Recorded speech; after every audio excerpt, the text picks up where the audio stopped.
Ako ba yung gago? Wala ako, female 25. Balak mag-ambag sa tuition fee ng kapatid ko, female 22. Nag-video call kami ni mama nakaraan pero bago niya end call, nagpahiwatig na siya na nahihirapan na siya sa pagbayad ng tuition fee ng kapatid ko. Mag 4th year college na siya next year and required magbayad ng field trip nila na halos 30,000 pesos. Dinaan ko na lang sa biro, hindi nga yan mabait sa akin eh. Bakit ako mag-aambag? Well, di naman ako pinipilit ni mama pero gini-guilt trip niya ako. Matagal ko naman na sana plano yon kaso ganito napapansin ko sa kapatid ko. Lumabas kami kasama ni Papa at siya lang nag-ayos ng sarili, makeup and attire. Botohan kasi yon. Diyos ko. Botohan kasi yon. And napansin ko, hindi siya lumalapit sa amin. Nilalayo niya sarili niya as if hindi kami magkaano-ano. Naisip ko na parang kinakahiya kami kapag may nakakakita sa kanya na kakilala niya. Second point, kapag may plano sila, lalabas kasama ng friends niya, 1 week ahead siyang nagpe-prepare ng outfit. Hindi siya outfit repeater kaya weekly almost brand new mga damit niya. Third, kailangan kung ano yung trend at mamahalin ay meron siya. Madali siya mauto sa mga TikTok yellow basket. Oh my God, guilty ako dyan. One time nag-request siya ng bagong sapatos kasi nagbabakbak na raw pero nung nakita ko hindi naman noticeable at kakapiranggot lang naman. Gusto niya palang bilhin yung shoes na may bedo sa name. Bedo? Anong shoes ang bedo? Sa name, I forgot ano yon. Fourth, ayaw niya makita ng friends niyang mapera na galing lang siya sa hirap. Social climber ang atake niya. Ano pa ba? Ano pa bang atake niya? Ito na siya, number 1. Boom, boom, boom. Fifth, yung mama ko, sa kanya lang kinakamusta kapag kailangan ng pera. Ipapa-adjust yung brace tuition fee. Tangina, ito yung mga starter pack eh. Ito yung mga starter pack ng mga hinayupak eh. Naka-brace. Or may luho na gusto ipabili. Kapag wala rin siya paramdam kay mama. Kailangan ko pa ipa-remind na mga musta naman siya. 6. Kapag siya naiwan sa bahay, may konti akong favor na hindi niya nagagawa. Pakainin lang naman yung family dogs and cats. Sasaingan na lang niya kasi may wet food naman na ako binili. Kaso need pa ipa-remind at the end of the day. If hindi, ay hindi niya rin mapapakain. And lastly, hindi naglilinis sa bahay at naghuhugas. Walang kusa sa gawaing bahay. Parang may kilala akong ganito na hindi ko na dapat kilala ngayon. Naawa naman ako kay mama kasi mahal rin yung tuition fee ng kapatid ko. Yung papa ko kasi maliit lang kinikita as maintenance kaya napupunta lang sa bills, payment at grocery. Ako ba yung gago kung wala akong balak mag-ambag sa tuition fee niya? Hindi. Di mo naman siya obligasyon eh. Ewan ko yun lang yung opinion ko. Opinion ko, hindi ka gago kasi bakit mo pa, parang ano lang yan yung pumapasok sa isip ko. Yung issue ngayon na anak ng mga politicians, tas ginagamit nila yung taxpayers' money to fund their lavish lifestyle. Parang ganito din to. Kasi namumuhay siya as social climber, nagkakaroon siya ng lavish lifestyle, ganon. Bakit ko pa ifa-fund? Bakit ko ifa-fund yun? Kasi, sabihin na natin, ano ba tingin sa kanya, chicks? Ano pa ako sa akin kunwari ganyan yung kapatid ko, tapos nakikita ko yung nanay ko nahihirapan. It's either, mamili sila. Titigil siya ng pag-aaral, isa, kasi hindi na kaya suportahan, wala namang pera. Pangalawa, lilipat siya ng school sa mas affordable school kung saan pwede niya maituloy or pwede siyang gumraduate ng college na hindi naman, alam mo yun, hindi naman masisira yung bank or yung savings. Kasi lahat naman to parang provided ng parents, di ba? According to sa OP. Kahit di naman siguro lahat babayaran mo, bigay ka lang ng konti. O, to pandagdag. Pero kung iisipin mo kasi yung ganyan, kaya ka mag-aambag kasi para sa parents mo. O ito, 20, ito lang kaya ko. Bili ka ice cream! Cornetto yarn! Sa akin hindi. Parang hati din kasi panganay din ako. Na kung sakaling nakita ko yung parents ko naghihirap, kasi obligation kasi nila yun, bigyan siya ng magandang education, di ba? It's just a matter of asang school ka ba? Kung kunwari, dahil sa school na yan, napipilitan kang maging parang sosyal, at hindi naman kami makakeep up sa gusto mong gawin sa buhay at mangyari sa buhay mo, wag mo kami idamay. Kasi, di ba, nahihirapan yung nanay natin para lang sabihin natin nasa Lasal ka o magkano ang tuition fee ng Lasal. Tapos, para lang makalasal ka, feeling yaman-yamanin ka, kahit hindi naman, ikakahiya mo. Anong kapalit nun ikakahiya mo? Kami, kailangan branded lagi sapatos mo. May konting gas-gas lang yung sapatos mo, mabibili ng bago. Lahat ng trend, lahat ng bago. Tsaka, teka nga, bakit may pambili ka ng mga bedo-bedo na sapatos? May pambili ka sa TikTok Yellow Basket. Bakit may mga lahat ng trends, brand new damit niya, pero wala kang pang tuition fee? Wala kang pang field trip? There's something, ewan ko. Tapos ang daming family dogs and cats. Ma'am, what's going on? Kasi parang, parang tunog mayaman kayo in the first place. Kasi kung hindi kayo talagang, alam mo yun, medyo well off the family, paano siya makakapag-aral doon ng first, second, third year na hindi nasisiro yung savings nyo? Paano umabot sa fourth year college na siya at hindi nyo ma-afford yung tuition, yung field trip? Diba? Parang, eto naman kay mama, ba't ka naman ang guilt trip? Ginusto nyo yan. Ginusto nyong ipasok yung anak nyo sa school na yan for the first, second, third. Kung kailang last year na, saka ka parang, wala na laman yung bangko ko, simot na.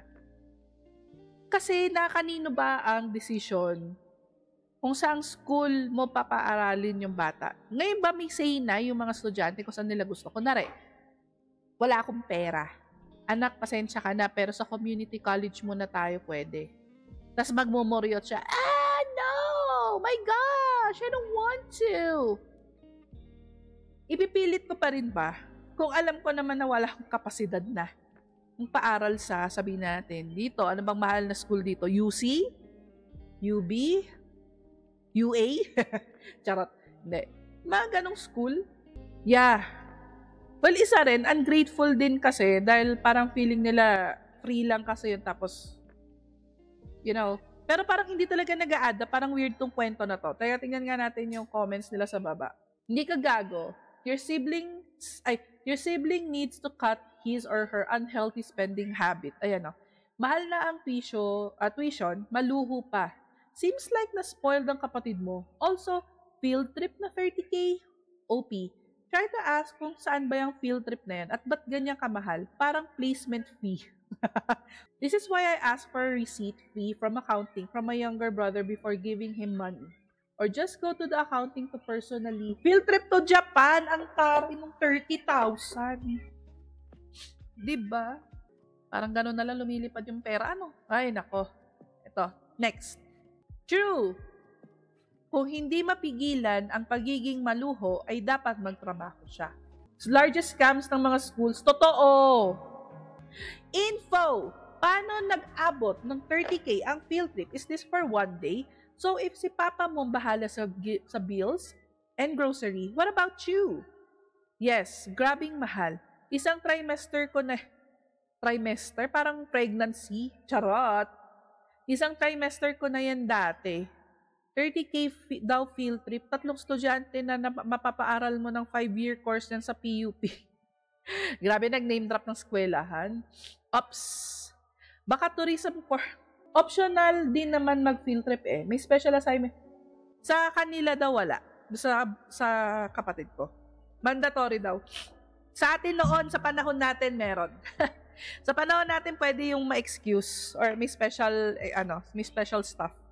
Iba na sila ngayon. Meron, kuya. Sasabihin ko ba yung school? Sasabihin ko na ba? Tourism course. Tama siya, tourism course. Pag tourism course, medyo may kamahalan. Ewan ko, ha? Pero doon sa panahon ng kapatid ko, ngayon, nag-aral siya. Lahat daw mandatory. Sabi, ayoko na maalala kasi na-hurt lang ako. Kasi gusto ko talagang pumunta sa Enchanted Kingdom noon for field trip. For field trip namin, yun daw ang meron. Enchanted Kingdom kasi parang, ano ba yun? Pumunta sila sa Manila Hotel, sa Enchanted Kingdom, mga ganun, na-hurt ako. Yan, probably tourism. May mga tour as field trip, baka Socor yan or HK. Di ka gago, 20-year-old na kapatid mo, matanda na yan. Kaya na niya maghanap ng work while studying. Need mo mag-save and invest for your future. Real. Okay. Di ka gago, gets ko yung pagtanggi mo sa ambag. Imagine, lahat kayo kailangan mag-adjust sa lifestyle ng utol mo. Ito na naman po tayo sa utol. Medyo may pagka-self-centered si utol. O, si utol na naman. Guide mo siya para hindi siya mahirapan mag-adjust pag nagka-work siya and sariling pera na niya ang hawak niya. Medyo doubtful ang statement na to. Hindi lang ikaw ang need umintindi kay mama mo. Dapat umintindi din niyang utol mo. Huwag yakapin ang hindi kayang noong bata pa, field trip. Ngayon matanda na, field trip. Oo. Gaano to? Hindi, scam to, scam. Feeling ko hindi to mag-work. Alam niyo yung parang survival mode na lahat ng tao. Na parang napaka-skeptical na talaga kapag nakakakita ka ng mga gentle reminders na ganito. I-guide mo na lang yung kapatid mo, ganyan. Kasi parang alam mo na yung napipreempt, Parang parang pwede mo siya pagsabihan, pero kung ikaw yung parang aakay, ganon. May sariling buhay ka rin na kailangang akayin mo eh. So, parang pwede mo siyang pagsabihan na wag mo naman ganyanin si mama, ganyan. Hindi kami lahat nag-a-adjust para sa'yo, bla bla bla. Say it once or twice. Pero isipin mo yung mama mo. Ayun. Isa pa, wag natin i-enable. Okay, gets ko. I-educate natin sila. Pero tangina 22 years old ka na, ganyan ka pa rin, na parang na madali ka, gullible. Gullible ba yung term? Dati student bagsak, yari yung student sa magulang. Ngayon student bagsak, teacher. Uy, sad yan. Sad. Parang feeling ko mababawasan na talaga yung nakaka-demoralize sa teachers. In fairness. And last comment. Di ka gago. Parang kapatid ko rin ganyan ang atake. Ang kapal no, pero kasi sinanay kasi. May hugot. Kaya ako nag-state uni kasi saktuhan lang. Tapos bunso namin naka-private, ang gastos pa. Pero hindi maasahan sa bahay. Magaling pagkasama mga kaibigan, pero sa akin dumadaing nanay ko. Hayaan mo sila, protect your peace. Ito yung sinasabi ko kanina.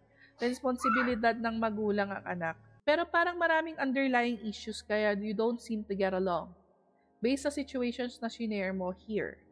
I suggest be straightforward about the spending habits or even the behavior if it's affecting your sibling relationship. Also, be straightforward din kay mother na may pinaglalaanan ka and that you can help if may extra. Hindi pagdadamot ang tawag doon, kundi prioritization. Allocating funds where you will benefit from because ikaw ang nag-earn nun. Now, if may extra, why not? Sana mag-usap-usap kayong family on how to tackle spending habits at yung pagluluho ni Sister Bro, baka pwedeng isang tabi muna hanggang makagraduate. Ito yung pinakaisa sa mga okay na comments. This one. Maging straightforward. Hindi na yan bata. Tanda na yan. Kung magtampo siya at magrolyo-rolyo sa floor, that's on her. I mean, sinabi mo sa parents mo, tama naman talaga. If may extra. Kasi parang ang tinutulungan mo is yung parents mo. Siguro in a way, parang tinutulungan mo na rin yung kapatid mo makapagtapos. Pero hindi mo tinotolerate yung behavior or yung spending habits niya. Diyos ko. Ang hirap na nga ng buhay, no? May mga spending habits pa rin ng mga tao. Sa bagay, kung galing kasi sa hindi pinaghirapang pera, madaling waldasin. Tama ba? Amen? Amen.